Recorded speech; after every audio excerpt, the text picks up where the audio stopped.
In the rolling hills of Kentucky, where morning mist still clings to forgotten meadows, stands the crumbling remains of what was once Pleasant Hill, a Shaker community that vanished overnight in 1834. Over 300 souls simply disappeared, without a trace, leaving behind only empty buildings and a silence so profound that locals still refuse to walk those grounds after dark. For nearly 2 centuries, the state of Kentucky has kept the official record sealed, buried in archives that few are brave enough to examine. But recently uncovered testimonies from a visiting Ohio inspector reveal a truth so horrifying that it challenges everything we thought we knew about America's religious communities. What happened at Pleasant Hill wasn't just a tragedy. It was 27 years of systematic terror disguised as holy devotion. Before we uncover the dark truth that authorities tried so desperately to hide, I need to ask something of you. This channel isn't for everyone, only for those brave enough to face the darkest corners of American history. If you're one of the select few who seeks these hidden truths, hit that subscribe button and let me know in the comments what state you're listening from. Now let's step back in time to discover how a family's greed transformed a sacred community into something far more sinister. What began in 1807 as a beacon of spiritual purity would become one of Kentucky's most carefully concealed secrets, orchestrated by a family whose corruption ran deeper than anyone could imagine. The year was 1807, and the Second Great Awakening was sweeping across Kentucky like wildfire.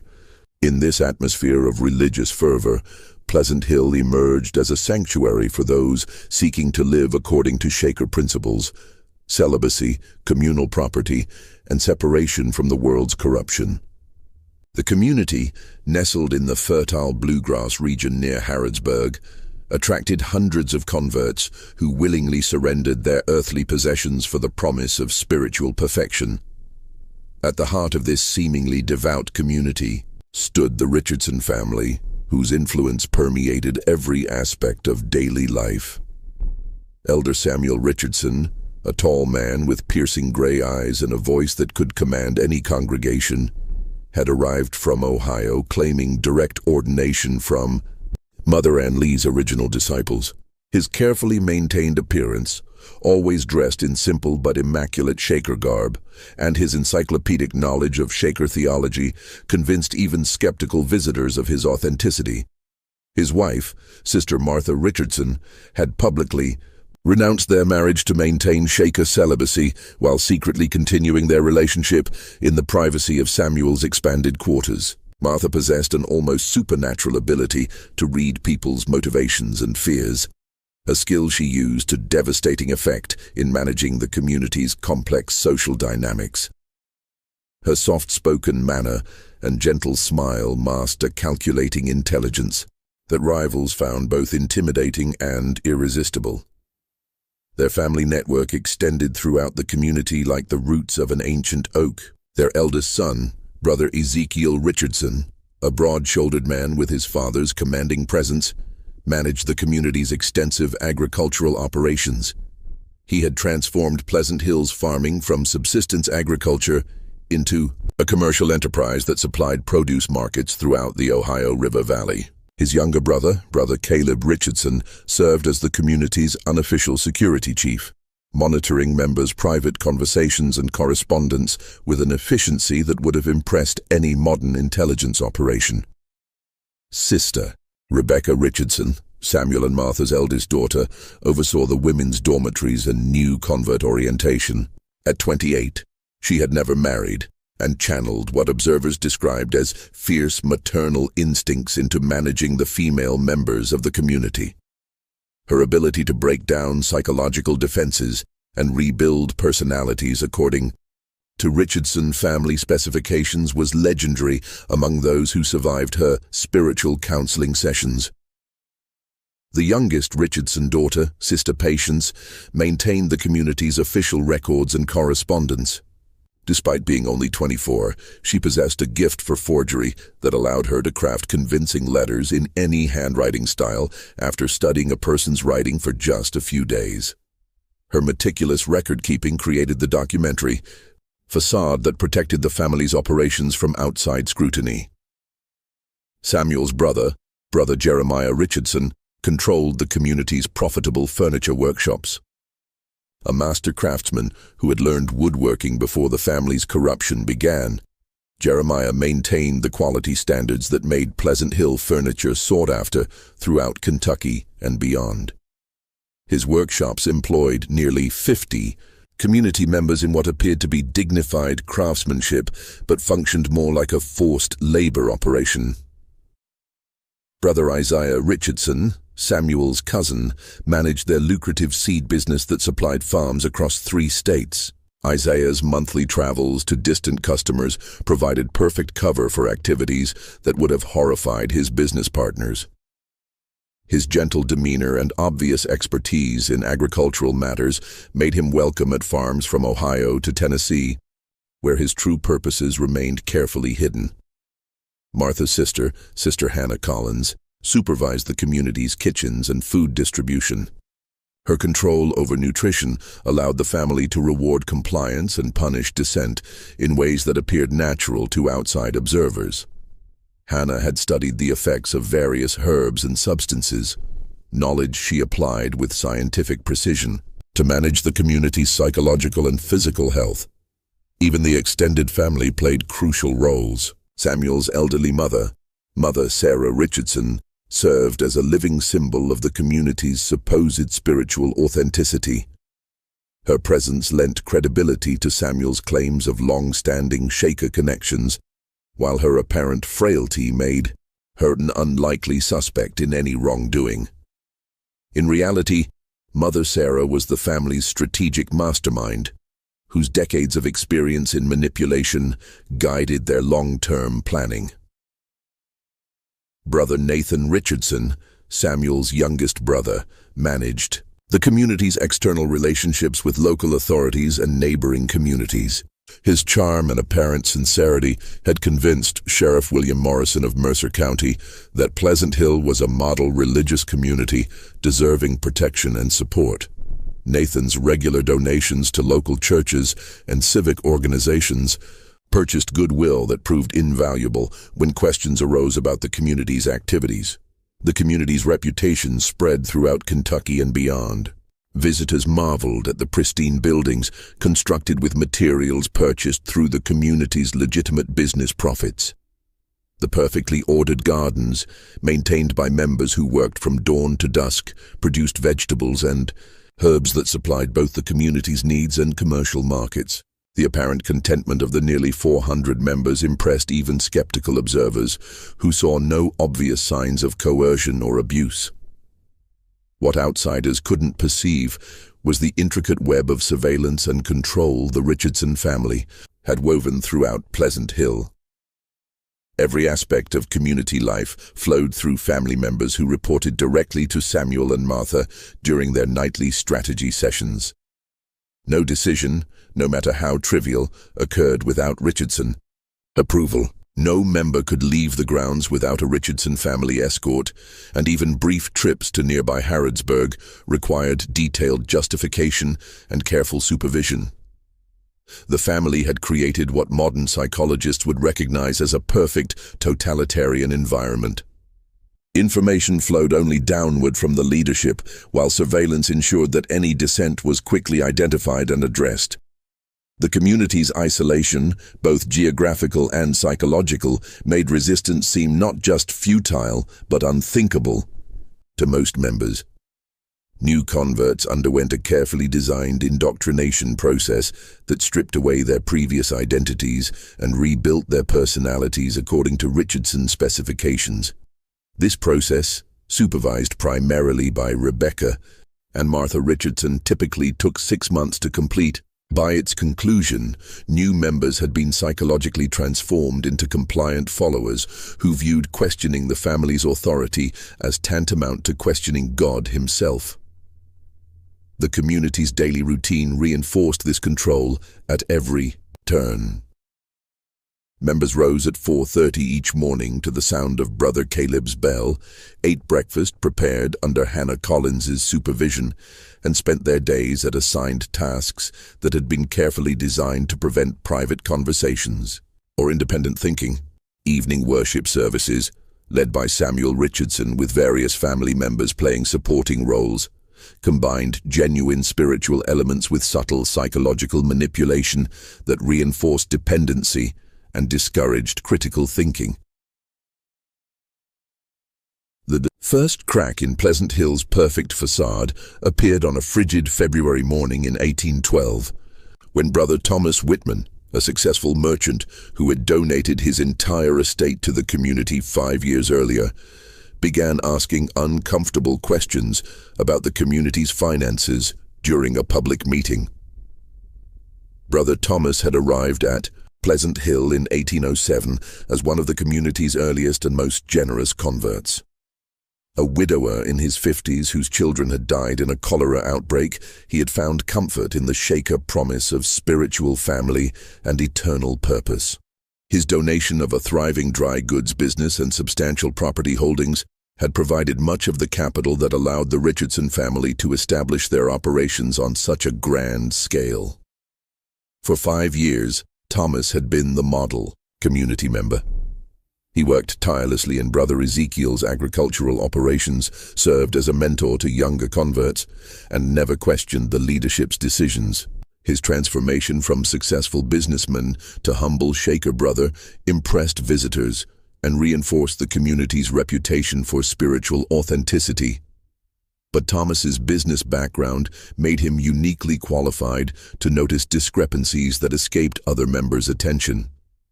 His trained eye for financial details, combined with his access to certain operational records through his agricultural work, gradually revealed inconsistencies that troubled his conscience. The seed business profits reported by Brother Isaiah didn't match the amounts Thomas had observed during his visits to customer farms. The furniture workshop revenues seemed impossibly high given the number of pieces he saw being produced. Most puzzling of all, the community's membership numbers didn't align with the consumption records he maintained for feed and supplies. Brothers and sisters, Thomas stood during the monthly community meeting, his weathered hands holding several pages of carefully calculated figures. I've been praying about some concerns that weigh heavy on my heart.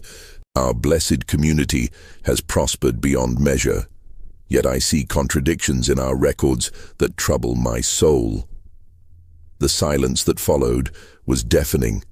Around the packed meeting hall, Richardson family members exchanged glances that lasted mere seconds, but communicated volumes. Samuel Richardson's face remained serene, his hands folded peacefully in his lap, but those who knew him well noticed the subtle tightening around his eyes. Sister Martha's gentle smile never wavered, yet her knuckles whitened as she gripped her prayer book with increasing pressure. The seed business, Thomas continued, his voice gaining strength as he warmed to his topic. Brother Isaiah reported profits of $800 from Ohio customers last quarter. But when I delivered supplies to those same farms, I calculated sales that should have generated nearly $1,200. Where has this missing money gone? Brother Caleb Richardson rose from his seat near the door, ostensibly to check the room's temperature, but his movement positioned him between Thomas and the exit.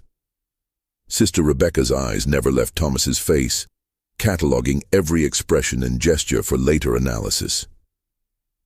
Around the room, other Richardson family members made subtle adjustments to their positions, creating an almost imperceptible web of surveillance and control. Furthermore, Thomas pressed on, apparently oblivious to the dangerous territory he was entering. Our membership rolls show 400 souls, yet our food consumption suggests we're feeding barely 250. Brother Jeremiah's furniture workshops claim to employ 50 members, but I count only 37 who regularly report for that duty.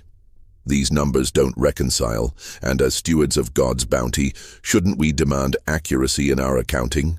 The response came not from Samuel, but from Mother Sarah Richardson. whose elderly voice carried surprising authority across the silent hall. "Brother Thomas," she said, her tone mixing gentle correction with unmistakable warning, "your concerns show a heart still attached to worldly thinking. In our blessed community, we trust that our leaders, guided by divine wisdom, manage all temporal matters for our spiritual benefit.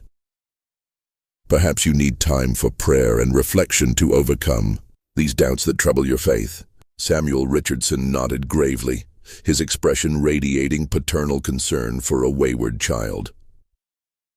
"Brother Thomas, your dedication to our community's welfare touches my heart deeply, but perhaps your mind has been clouded by memories of your former worldly life. Sister Hannah, would you prepare Brother Thomas some of your special chamomile tea? I believe he needs rest and reflection to clear his thoughts of these troubling concerns." The meeting continued for another hour, but Thomas Whitman's questions had fundamentally altered the atmosphere. Other members avoided eye contact with him, suddenly finding urgent reasons to examine their prayer books or adjust their clothing. The Richardson family's responses to subsequent business items carried an underlying tension that hadn't existed before Thomas's intervention. That evening, Thomas was found dead in his dormitory bed by Sister Rebecca, who discovered the body during her routine evening inspection of the men's quarters. Her tearful announcement to the gathered community painted a picture of peaceful transition. Brother Thomas passed gently in his sleep, called home by the Lord after confessing his sin of doubt during evening prayers.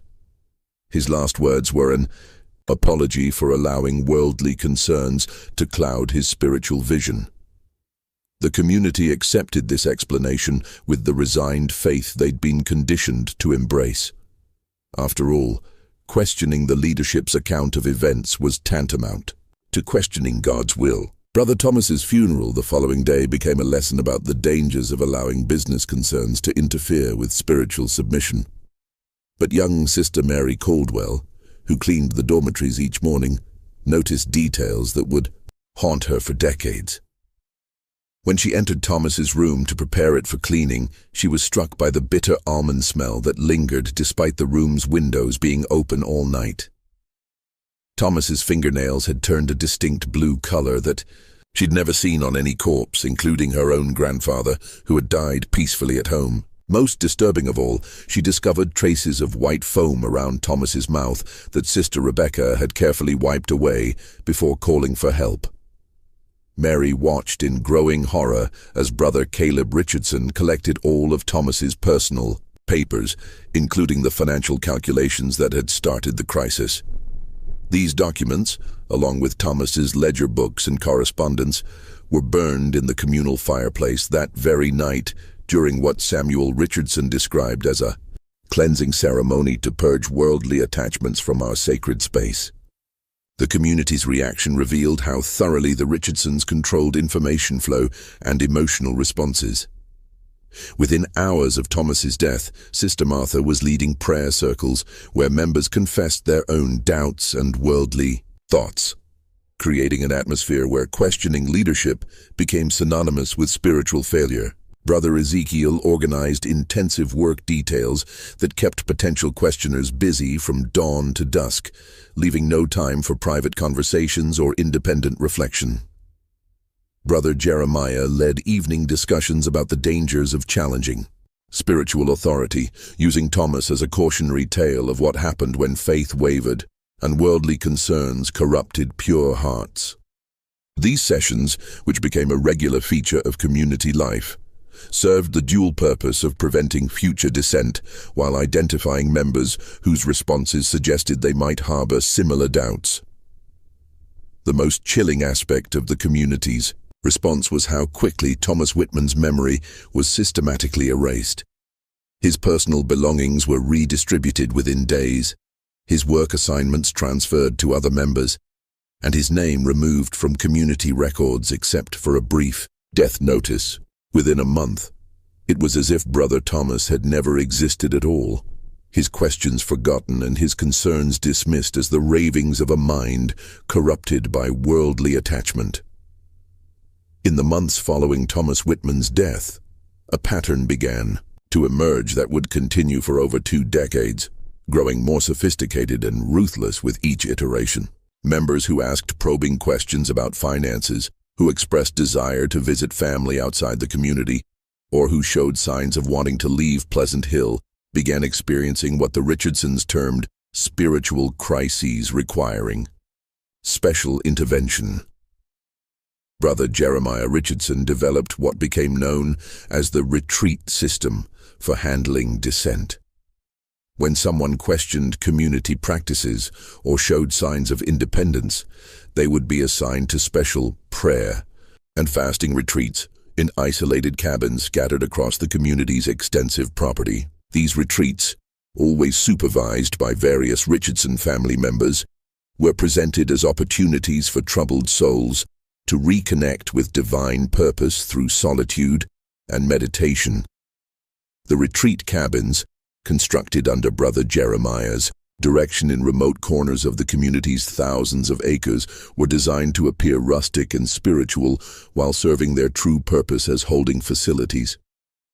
Each cabin contained a single room with basic furniture, heavy wooden shutters that could be barred from outside, and doors that locked only from the exterior. The cabin's isolated locations, connected to the main community only by narrow paths through dense woods, ensured that any sounds from within would never reach other members. Brother Caleb Richardson managed the logistics of identifying retreat candidates. His network of informants throughout the community reported private conversations, observed relationships, and monitored correspondence for signs of disloyalty or independent thinking. His methods were so subtle that most members never realized they were being watched, attributing chance encounters with Caleb to coincidence rather than systematic surveillance. The selection process for retreats followed carefully developed criteria. Recent converts who asked too many questions about absent family members were prime candidates, as were longer-term members who showed signs of developing leadership potential that might threaten Richardson authority. Members who demonstrated excessive attachment to possessions they had donated, who expressed homesickness during community meetings, or who formed close friendships that might enable organized resistance, also found themselves selected for spiritual intervention. Sister Hannah Collins managed the community's correspondence with remarkable sophistication, ensuring that worried family members received carefully crafted letters explaining their loved ones' sudden departures or deaths. Her penmanship was flawless, and she had studied each member's writing style with scientific precision, enabling her to forge convincing final letters that would satisfy distant relatives for years to come. Hannah's forgery operation required extensive preparation and planning. She maintained detailed files on each community member's background, including samples of their handwriting, information about distant relatives, and knowledge of their pre-conversion lives that could be referenced in false correspondence. When someone was selected for elimination, Hannah would prepare multiple letters to be sent over several months, creating the illusion of an ongoing correspondence that gradually explained the person's absence. Parents in Ohio received touching notes from children they would never see again, describing spiritual revelations that called them to missionary work in untamed Western territories. Siblings in Pennsylvania got detailed accounts of peaceful deaths following brief illnesses, complete with descriptions of final words and burial ceremonies that never occurred. The letters were masterpieces of emotional manipulation, designed to provide closure while discouraging further inquiry. Brother Isaiah Richardson's seed business provided perfect cover for disposing of evidence and maintaining the community's external relationships. His monthly trips to distant farms offered opportunities to bury bodies in remote locations across Kentucky, Ohio, and Tennessee, while simultaneously conducting legitimate business that reinforced his reputation as a trustworthy merchant and devout Shaker brother. Isaiah's routes were carefully planned to serve multiple purposes. His legitimate customers provided alibis for his presence in distant locations, while his knowledge of remote farm properties gained through years of business. Relationships enabled him to identify burial sites that would never be discovered. He developed relationships with isolated farmers who welcomed his visits and never questioned his occasional requests to camp overnight on their property during bad weather. The disposal process was methodical and efficient. Bodies were transported in specially modified seed wagons that appeared to contain normal agricultural supplies, but included hidden compartments designed for their grisly cargo. Isaiah's reputation for punctuality and reliability meant that his overnight absences during trips were never questioned by customers who assumed he was maintaining his demanding schedule. Local authorities, when they occasionally inquired about missing persons, were shown immaculate records maintained by Sister Patience Richardson. Her documentation system was a marvel of bureaucratic deception, demonstrating through carefully crafted paperwork that individuals had left voluntarily for other communities or had died of natural causes with proper burial in the community cemetery. Patience's record-keeping extended far beyond simple membership logs. She maintained detailed medical histories that could explain sudden deaths from natural causes, travel documentation that supported claims about members departing for distant communities, and correspondence files that included both genuine letters and Hannah's forgeries. Her organizational skills ensured that any official inquiry could be answered with convincing documentation that withstood casual scrutiny. The psychological control the Richardson family maintained was perhaps more chilling than their physical crimes. They had created a closed system where questioning authority was equated with spiritual failure, where blind obedience was the highest virtue, and where members policed each other's thoughts and behaviors. The remaining community members weren't just victims. They had been transformed into unwitting accomplices in their own oppression. The community's population remained steady at around 400 members, despite the constant stream of new converts arriving monthly and the mysterious disappearances that occurred with increasing frequency. This stability was maintained through what Brother Caleb privately called natural selection, the systematic removal of anyone who posed a threat to family control, balanced by aggressive recruitment of new converts whose property donations financed the operation's expansion. New arrivals were carefully screened by the Richardson women, who had developed sophisticated methods for identifying potential troublemakers before they could influence other members. Sister Rebecca's intake interviews, conducted under the guise of spiritual counseling, actually served to assess each convert's psychological profile, family connections, and potential value to the community. Those deemed dangerous were marked for early elimination, while valuable converts underwent intensive indoctrination designed to strip away their previous identities. The indoctrination process, refined over years of practice, combined genuine spiritual elements with systematic, psychological abuse that created trauma bonds between victims and their abusers. New converts were isolated from contact with the outside world while being subjected to alternating periods of intense attention and deliberate neglect that broke down their psychological defenses and made them desperate for approval from community leaders. By 1825, Pleasant Hill operated like a well-oiled machine of exploitation, its various components working together with mechanical precision that would have impressed any efficiency expert. The Richardson family had refined their methods over 18 years of practice, transforming what had begun as opportunistic crimes into a sophisticated criminal enterprise that generated enormous profits while maintaining an impeccable public reputation. The family's division of labor had evolved into a complex organizational structure that maximized efficiency while minimizing risk. Samuel Richardson maintained his role as spiritual leader and public face of the community, delivering inspiring sermons that drew new converts regularly while keeping existing members focused on heavenly rewards rather than earthly concerns. His charismatic presence had become legendary throughout Kentucky's religious communities, with ministers from other denominations frequently citing Pleasant Hill as an example of successful Christian living. Martha Richardson had developed what amounted to a science of psychological manipulation, studying each community member with the intensity of a naturalist observing specimens.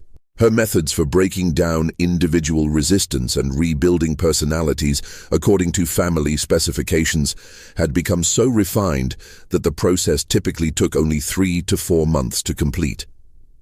She maintained detailed psychological profiles on every member, updating them regularly based on observations from her network of female relatives and informants. The community's expansion had enabled more sophisticated criminal operations that generated multiple revenue streams. Brother Ezekiel Richardson's agricultural operations now supplied produce to markets in Louisville, Lexington, and Cincinnati, generating enormous profits that never appeared in the books shown to members. His workforce of unpaid community members, maintained through psychological coercion rather than physical restraint, provided labor costs that made Pleasant Hill farms impossibly profitable compared to conventional operations. Brother Jeremiah Richardson's furniture workshops had similarly expanded, producing pieces that were sold throughout the Ohio River Valley and marketed as authentic Shaker craftsmanship. The quality remained high because Jeremiah genuinely understood woodworking, but the labor was essentially slavery disguised as religious devotion. His workers put in 12 to 14-hour days, producing furniture that sold for premium prices, with profits flowing entirely to the Richardson family's private accounts. The most insidious development was how the family had begun selling community members to buyers who operated plantations and industrial facilities throughout the South and Midwest.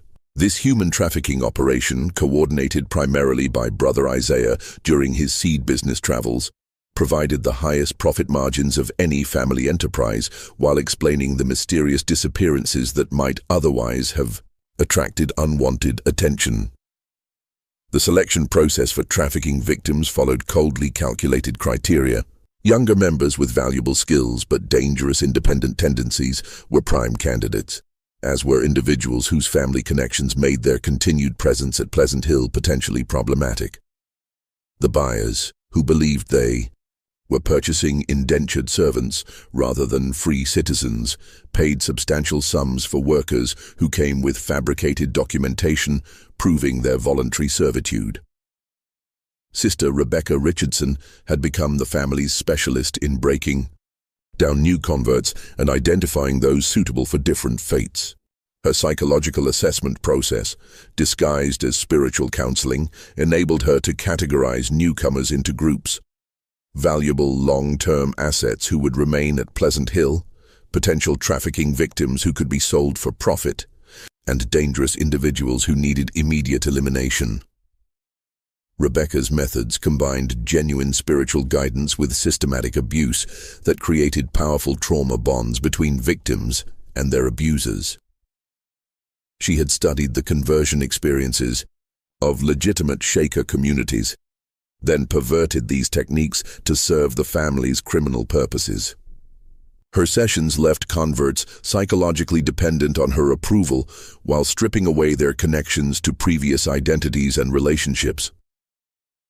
The community's isolation had become both geographical and psychological, with members existing in a closed information environment where the Richardson family controlled every source of knowledge and interpretation.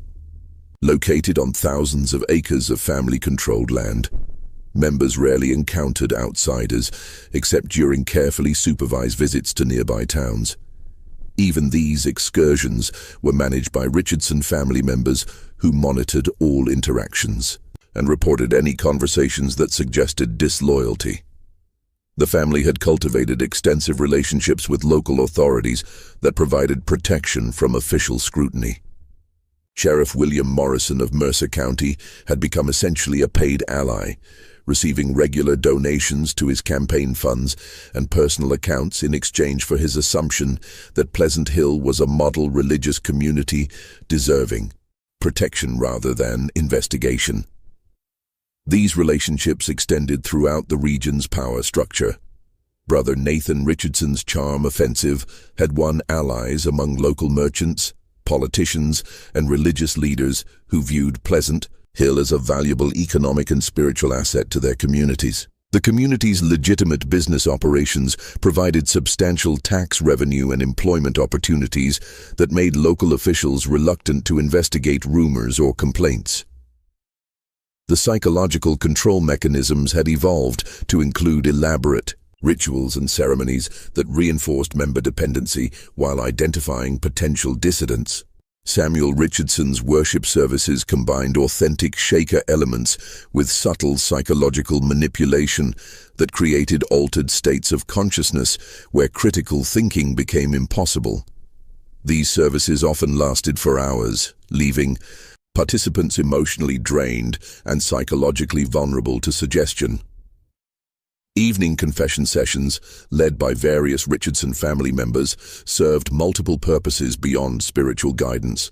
They provided opportunities to identify members harboring doubts or resentments, created public pressure for conformity through shame and guilt, and enabled the family to gather intelligence about private conversations and relationships that might threaten their control. The confession process had become increasingly elaborate, with different family members specializing in extracting specific types of information. Sister Rebecca focused on relationships and emotional attachments that might enable resistance, while Brother Caleb concentrated on practical concerns like escape plans or contact with outside authorities. Sister Hannah monitored confessions for information about family members outside the community who might become problematic if they began asking questions. Mother Sarah Richardson, despite her apparent frailty, had emerged as the family's strategic mastermind whose decades of experience in manipulation guided their long-term planning. Her ability to appear harmless while orchestrating complex criminal operations had become legendary among family members, who referred to her privately as the General in recognition of her tactical brilliance. Sarah's influence extended to every aspect of the operation, from the selection of new territories for expansion to the development of new techniques for psychological control. Her understanding of human nature, gained through 70 years of observing and manipulating others, enabled her to predict how individuals would respond to various pressures and rewards. Her strategic vision had transformed the family's criminal enterprise from opportunistic theft into a sustainable business model that could theoretically continue indefinitely. The expansion of their operations had required increasingly sophisticated methods for maintaining security and preventing exposure. The family had developed elaborate communication systems that enabled coordination across their various enterprises while minimizing the risk of interception by hostile parties.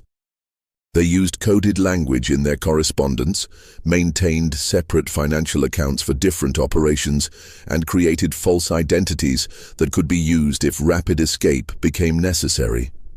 The beginning of the end for the Richardson family's 27-year reign of terror came from an unexpected source. Their own success had attracted attention from the legitimate Shaker leadership in Ohio. In late 1833, the Ohio Union of Shaker Communities decided to send Elder Joseph Meacham, one of their most experienced and respected leaders, to evaluate Pleasant Hill for potential inclusion in their formal alliance of authenticated Shaker settlements. Elder Meacham was not the typical visitor the Richardsons were accustomed to managing.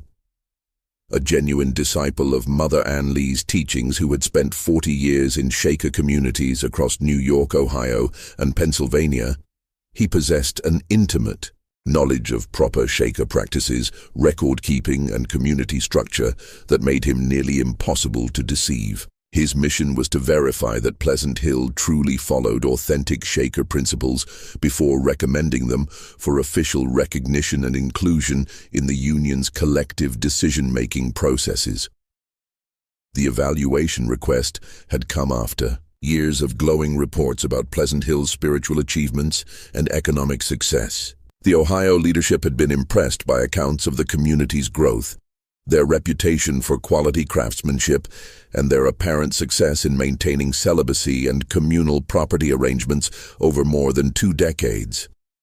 The decision to send Meekum represented both an honor and a potentially devastating threat to the Richardson family's carefully constructed facade. Samuel Richardson initially welcomed the evaluation with apparent enthusiasm, confident that his family's carefully constructed facade would fool another religious leader. After all, they had successfully deceived hundreds of visitors over the years, including ministers from other denominations who had left Pleasant Hill convinced of its spiritual authenticity. The family's experience in managing inspections had given them confidence that they could control the process and manipulate Meecham's conclusions. But Meecham's first requests immediately raised alarm bells throughout the Richardson network. Unlike previous visitors who were content with guided tours and carefully staged demonstrations of community life, Meekum wanted to examine financial records going back to the community's founding in 1807. He insisted on speaking privately with randomly selected members, without Richardson family supervision or preparation. Most troubling of all, he brought his own accounting ledgers and expected to reconcile Pleasant Hill's reported membership numbers with their consumption records, work output, and correspondence logs. The scope of Meecham's investigation became clear during his first meeting with Samuel Richardson, conducted in the community's main meeting hall before an audience of senior members. "Brother Samuel," Meecham said in his quiet but authoritative voice, "the Ohio Union has developed standardized procedures for evaluating potential member communities. We'll need to review your membership rolls, financial records, correspondence files, and burial registers for the past 5 years. We'll also need to conduct private interviews with at least 50 members selected through random drawing." Samuel's response revealed the first crack in his usually perfect composure. "Elder Meecham, we're honored by your visit and eager to demonstrate our commitment to Mother Ann's teachings. However, our record-keeping follows Kentucky practices that may differ from Ohio standards. Perhaps we could arrange a more informal evaluation that better reflects our unique circumstances." Meecham's expression remained pleasant but firm. "I appreciate your regional considerations, Brother Samuel, but the union's standards apply equally to all communities regardless of location. Authentic Shaker practices are universal, not subject to regional variation. We'll begin with the membership rolls and burial registers tomorrow morning." That evening, the Richardson family held an emergency meeting in Samuel's private quarters, their voices hushed, but their panic evident to anyone who might have been listening. Mother Sarah Richardson, despite her apparent frailty, took charge of the strategy session with the authority of someone accustomed to managing crises. "This man knows things we can't fake," she whispered urgently. "He's asking for documentation we can't provide without exposing everything. We need to delay, deflect, and if necessary, eliminate the threat before he completes his investigation." Brother Isaiah Richardson was the first to articulate the scope of their vulnerability. "He's asking for records going back 5 years, but our problems go back much further. The membership numbers alone will expose us. Our books show 400 members, but we've got maybe 250 actually living here. The burial registers are even worse.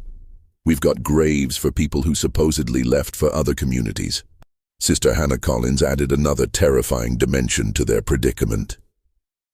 "He's already identified inconsistencies in the correspondence I've been maintaining with other communities.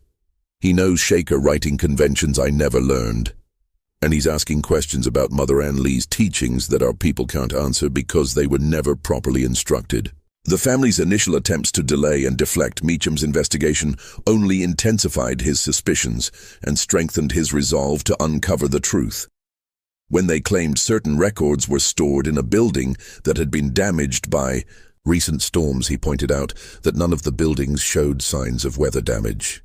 When they suggested interviewing specific members who could vouch for community practices, He insisted on selecting interview subjects himself through random drawing from a complete membership list. Brother Caleb Richardson's surveillance network, so effective at monitoring community members, proved useless against an investigator who understood the importance of maintaining operational security. Meekum varied his routines, conducted interviews in different locations, and seemed to possess an intuitive awareness of when he was being watched. His questions during member interviews revealed a depth of knowledge about authentic Shaker practices that made it impossible to maintain their deceptions. Most dangerously, some of the community's surviving members began responding to Meecham's genuine spiritual presence in ways that terrified the Richardson family. Sister Mary Caldwell, who had witnessed Brother Thomas Whitman's suspicious death over 20 years earlier, found herself drawn to Meecham's obvious authenticity and began sharing her long-suppressed observations about members who had mysteriously disappeared. The psychological effect of Meecham's presence on community members was profound and immediate. For the first time in decades, they encountered someone whose spiritual authority didn't depend on fear, manipulation, or psychological abuse.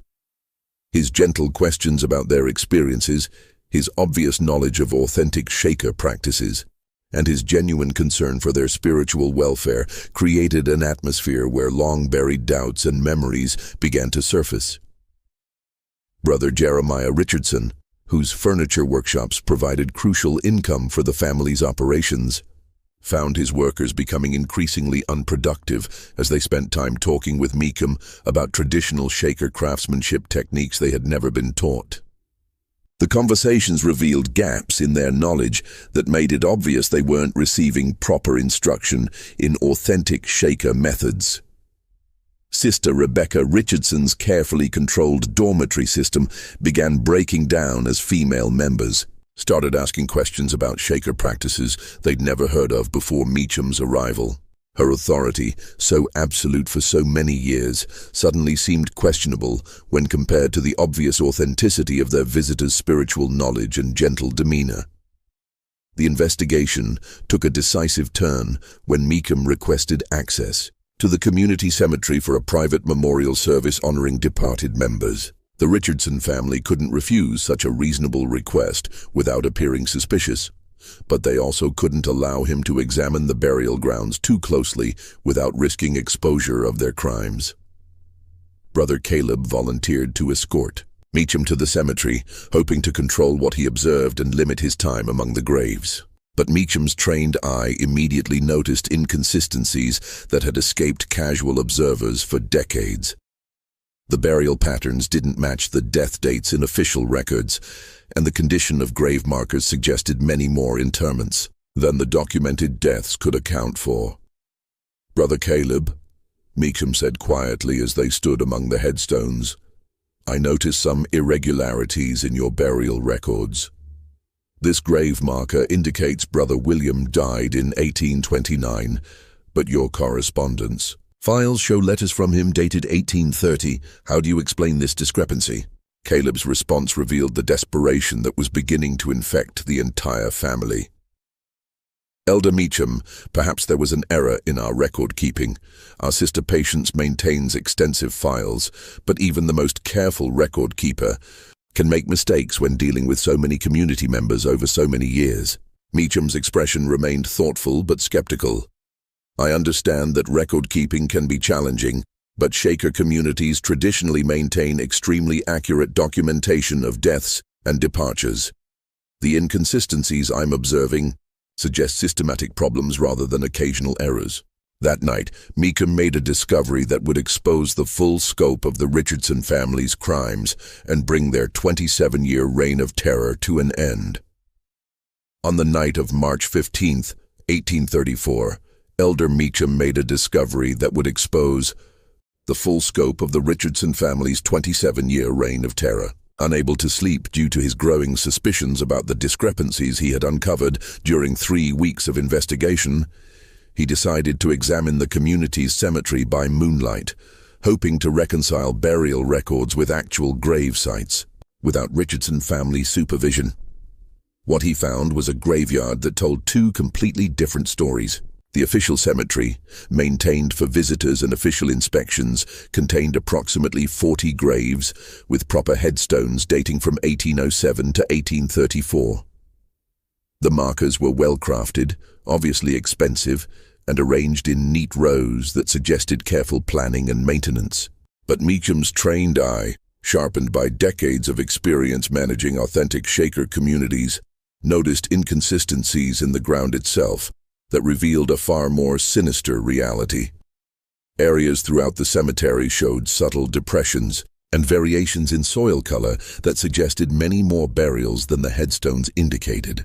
The earth in these unmarked sections had been disturbed and allowed to settle, forming barely perceptible indentations that would escape casual observation, but were obvious to someone who understood how burial grounds evolved over time. The vegetation patterns also revealed the truth. Certain areas supported different plant growth than others, indicating soil that had been repeatedly disturbed and replaced.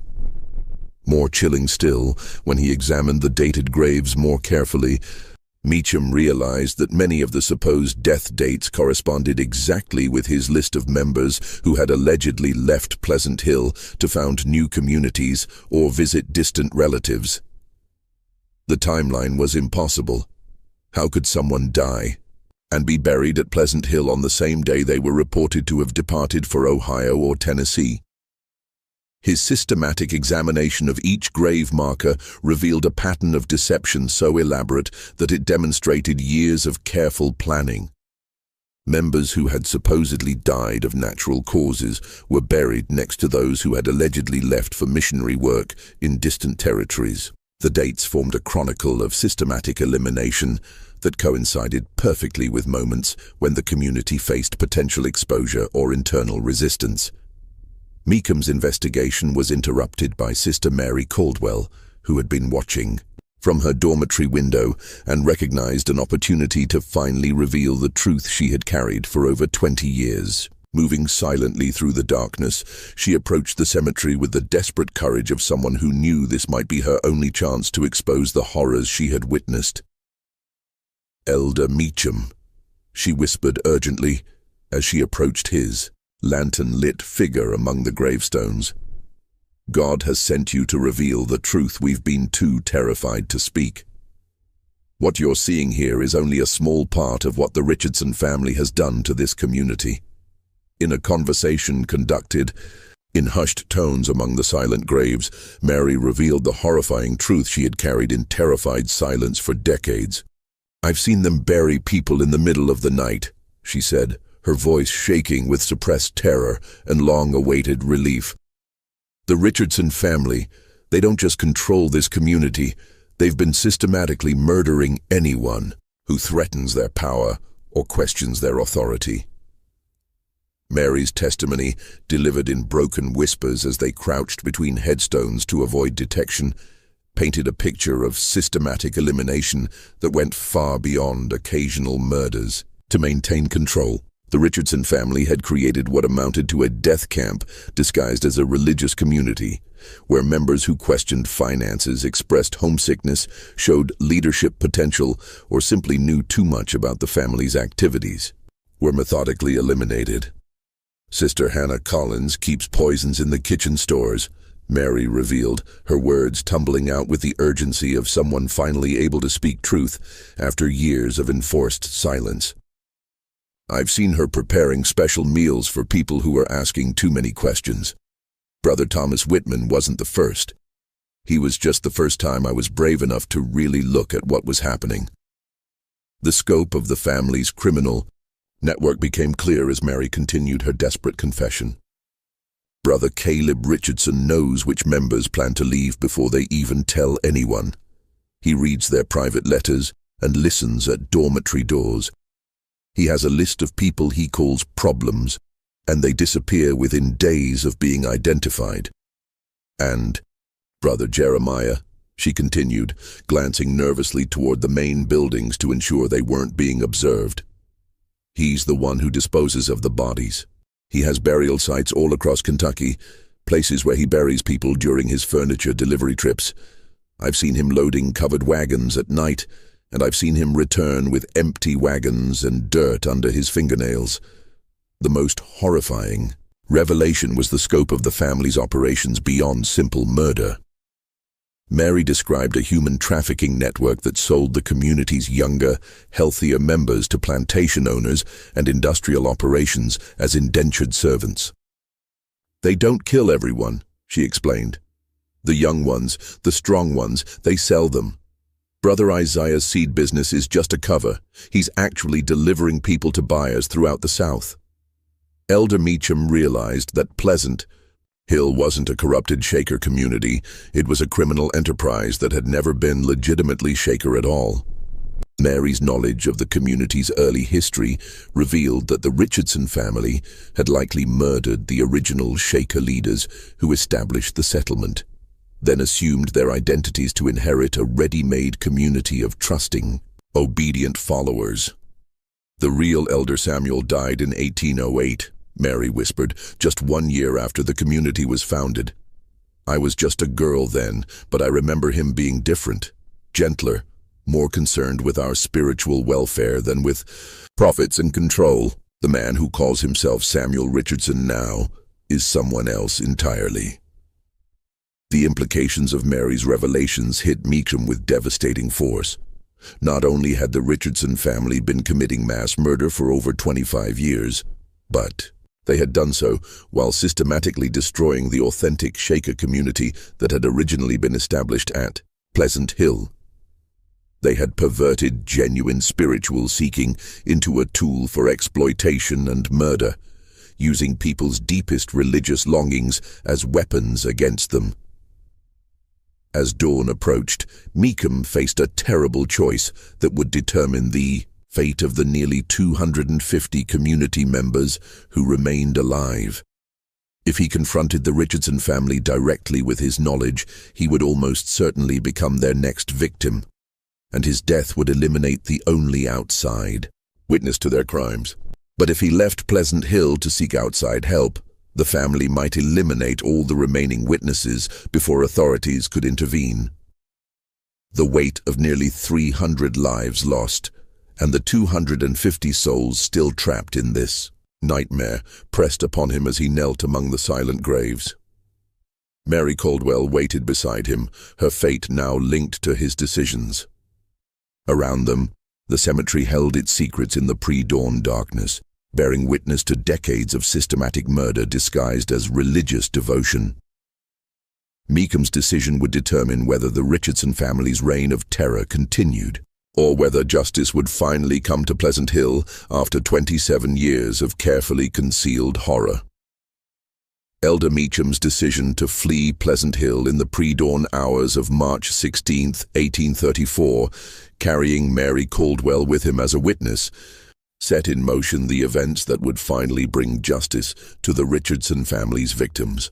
They rode through the night to Harrodsburg, where Meacham convinced Sheriff Morrison and a federal marshal to organize an immediate raid on the community, armed with Mary's detailed testimony and Meacham's documentation of the numerous discrepancies he had discovered. The federal authorities' involvement proved crucial, as it later emerged that Sheriff Morrison had been receiving regular payments from the Richardson family for his willful blindness to their activities. The federal marshal, Captain James Crawford, brought a detachment of 12 men and legal authority that superseded local jurisdiction, ensuring that the Richardson family couldn't use their network of corrupted officials to escape justice. What the authorities discovered upon their return to Pleasant Hill was a scene that haunts Kentucky law enforcement records to this day. The Richardson family, realizing their exposure was inevitable, had made a desperate decision to eliminate all witnesses and escape with whatever portable wealth they could carry. Of the 250 community members who had been alive when Meacham arrived 3 weeks earlier, only 37 were found still living when the raid commenced. The surviving members, discovered locked in basement storage rooms beneath the community's main buildings, told stories that revealed the true scope of the Richardson family's crimes over nearly 3 decades. They had been confined without food or water for 2 days, while the family debated whether to kill them all or select the most valuable for sale to distant buyers before fleeing Kentucky permanently. These survivors, chosen for their youth and physical capabilities rather than any mercy from their captors, represented the strongest evidence of the family's human trafficking operations. Several had been marked for sale to plantation owners in Mississippi and Alabama, with transportation arrangements already completed and payments received. Their testimony revealed a systematic operation that had sold hundreds of community members into slavery while maintaining the facade of voluntary departures for missionary work. The physical evidence discovered during the raid supported every horrific detail of the survivors' testimonies. Hidden burial sites were found throughout the community's extensive property, containing remains that showed signs of poisoning, strangulation, and blunt force trauma. The burial sites were methodically organized, with detailed maps found in Brother Jeremiah Richardson's workshop indicating the location of every hidden grave. Searchers discovered over 150 unmarked graves scattered across the community's thousands of acres, many containing multiple bodies that had been disposed of during the same time periods. The condition of the remains, combined with artifacts found in the graves, confirmed that the Richardson family had been systematically murdering community members since at least 1812, with the killing accelerating dramatically in recent years as their confidence in their methods grew.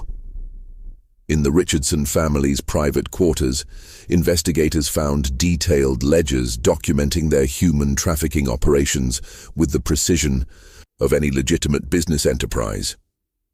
The records included the names of buyers, the prices paid for individual community members, and detailed descriptions of the merchandise being sold. The trafficking operation had generated over $40,000 in profits over the past decade, far exceeding the income from their legitimate business activities. Perhaps most chilling was the discovery of Martha Richardson's personal journal, which revealed the psychological techniques the family had developed to maintain control over their victims. The journal, written over 15 years, documented systematic experiments in human manipulation that would have impressed modern psychologists with their sophistication and ruthlessness. Martha's writings showed no remorse for the hundreds of lives destroyed by her family's activities. Instead, they contained clinical observations about which methods proved most effective for different personality types, detailed analyses of how to break down psychological resistance, and strategic planning for expanding their operations to other states. Her entries revealed a woman who viewed other human beings as resources to be exploited rather than souls deserving of respect and compassion. The journal also contained detailed psychological profiles of every community member, updated regularly. Based on observations from her network of female relatives and informants, these profiles included assessments of each person's value as a worker, their potential for resistance, their usefulness as breeding stock for future generations of workers, and their suitability for various types of exploitation. The Richardson family's fate was swift and decisive, though their trial revealed details that shocked even experienced law enforcement officials. Samuel, Martha, and their 6 adult children were arrested and charged with multiple counts of murder, kidnapping, fraud, and human trafficking. The trial, conducted in Frankfurt throughout the summer of 1834, drew national attention as newspapers across the country covered the unprecedented scope of their crimes. The testimony presented during the trial painted a picture of systematic evil that challenged contemporary understanding of human depravity. Witness after witness described decades of psychological torture, physical abuse, and systematic murder carried out with the efficiency of a business operation. The evidence was so overwhelming that the jury required only 2 hours to return guilty verdicts on all charges. All 7 Richardson family members were convicted and sentenced to death, with executions carried out in October 1834, before crowds that included many former community members who had escaped or been sold into slavery years earlier. The executions provided a sense of justice for the victims, but they couldn't restore the lives that had been stolen or heal the trauma that would affect survivors for the rest of their lives. The 37 survivors faced the overwhelming challenge of rebuilding their lives after decades of psychological and physical abuse that had stripped away their identities and connections to the outside world. Many struggled with what we would now recognize as severe post-traumatic stress disorder, unable to trust religious communities, authority figures, or even their own judgment about other people's motivations. Several survivors never recovered from their experiences at Pleasant Hill. The systematic psychological abuse they had endured left them unable to function independently in normal society. They spent their remaining years in state institutions, haunted by memories of the horrors they had witnessed and the friends they had lost to the Richardson family's systematic brutality. Others found the strength to rebuild their lives with the help of genuine religious communities that provided psychological support and practical assistance. The Ohio Union of Shaker Communities, led by Elder Meacham, established a special fund to help Pleasant Hill survivors transition to normal life, providing financial support, job training, and counseling services that helped many eventually achieve some measure of peace and stability. The state of Kentucky quietly sealed most of the Pleasant Hill investigation records, concerned that publicizing the full details would damage the region's reputation and discourage religious settlement throughout the Bluegrass region. The community's buildings were eventually demolished under state supervision, and the land was sold to private farmers who were told only that the previous religious community had disbanded following financial difficulties. The secrecy surrounding the case meant that many details never became public knowledge, allowing rumors and speculation to replace factual accounts of what had actually occurred at Pleasant Hill. This deliberate obscurity served the state's interests in preventing copycat crimes and protecting Kentucky's reputation, but it also meant that the victims' stories were never fully told and their suffering never adequately acknowledged. Modern historians who have gained access to the sealed records estimate that the Richardson family murdered or sold into slavery over 400 people during their 27-year operation. The actual number may be even higher, as their record-keeping focused on profits rather than comprehensive documentation of their crimes, and many victims may have been eliminated without any record of their existence at Pleasant Hill. This mystery shows us how easily religious faith can be weaponized by those who understand the psychology of control and manipulation. The Richardson family succeeded for nearly 3 decades because they exploited people's deepest spiritual longings, transforming the desire for divine connection into a tool of oppression and murder. Their success depended on the isolation they created around their victims, cutting them off from outside support and making resistance seem impossible rather than merely difficult. The Pleasant Hill tragedy reminds us that evil often disguises itself as virtue, using the language of spirituality and community to mask the most brutal exploitation. The Richardson family's ability to maintain their facade for so many years demonstrates the importance of maintaining connections between religious communities and the broader society, ensuring that isolation never becomes so complete that abuse can flourish undetected. What do you think of this story? Do you believe everything was revealed, or might there be even darker secrets buried in Kentucky's sealed archives? The state's decision to keep most records classified suggests that the full scope of the Richardson family's crimes may never be completely understood. Leave your comment below and share your theories about what other horrors might still be hidden in those forbidden files. If you enjoyed this tale and want more horror stories like this, subscribe, hit the notification bell, and share with someone who loves mysteries. See you in the next video.